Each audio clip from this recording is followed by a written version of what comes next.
আমাদের চ্যানেলের পক্ষ থেকে আপনাদের স্বাগতম। আজ আমরা চেষ্টা করব আপনাদের ফ্রোজেন লেক দেখানোর জন্য, যে লেকটি ফ্রোজেন হয়ে আছে প্রায় 2 মাস ধরে।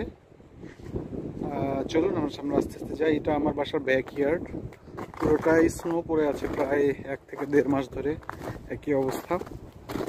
চলুন আমরা আস্তে আস্তে সামনের দিকে যাই। আমরা আপনাকে ফ্রোজেন লেক দেখানোর চেষ্টা করছি। আজ 21শে ফেব্রুয়ারি, আন্তর্জাতিক মাতৃভাষা দিবস। আজকের এই মুহূর্তে নোভা স্কোশিয়ার হ্যালিফ্যাক্সের তাপমাত্রা -4 degree Celsius and feel like -10 degree Celsius. আমরা আস্তে আস্তে এগিয়ে যাচ্ছি একটা লেকের দিকে। এই লেকটির নাম হচ্ছে অ্যালব্রো লেক। পাশেই আমি থাকি পরিবার নিয়ে। তো চলুন এই আস্তে আস্তে আমরা এগিয়ে যাচ্ছি অ্যালব্রো লেকের দিকে। হ্যাঁ, চলে আসছি অ্যালব্রো লেকের দিকে। হ্যাঁ, আপনারা দেখতে পাচ্ছেন এটি একটি লেক। ধারণা করা হয় এটি আটলান্টিকের সাথে সংযুক্ত। তো দেখতেই পাচ্ছেন পুরো লেকটি ফ্রিজ হয়ে আছে।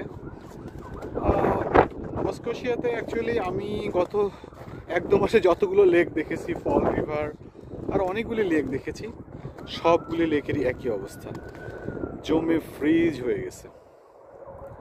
এর ভিতরে আবার কিছু কিছু মানুষ এগুলো হোল করে ফিশিংও করে। আজকে যদিও কাউকে দেখতে পাচ্ছি না, কারণ প্রচুর বাতাস হচ্ছে।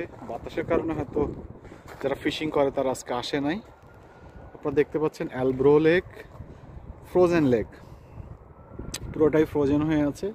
এটা ধারণা করা হচ্ছে ফেব্রুয়ারি পুরোটা জুড়েই থাকবে, হয়তো মার্চের প্রথম সপ্তাহ দ্বিতীয় সপ্তাহের দিকে আস্তে আস্তে মেল্টেড হওয়া শুরু করবে।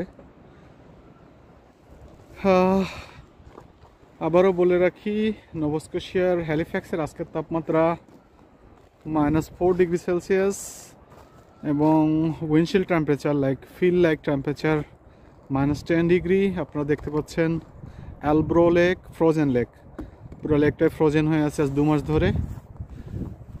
তো সবাই আমার চ্যানেলের সাথে ফলো দিয়ে সাবস্ক্রাইব করে কানেক্টেড থাকবেন। আমি চেষ্টা করব আপনাদের নোভা স্কোশিয়ার বিভিন্ন সুন্দর সুন্দর জায়গা আমার ক্যামেরার চোখ দিয়ে আপনাদের দেখানোর জন্য। ধন্যবাদ, ভালো থাকবেন, খুদা হাফেজ, বাই বাই।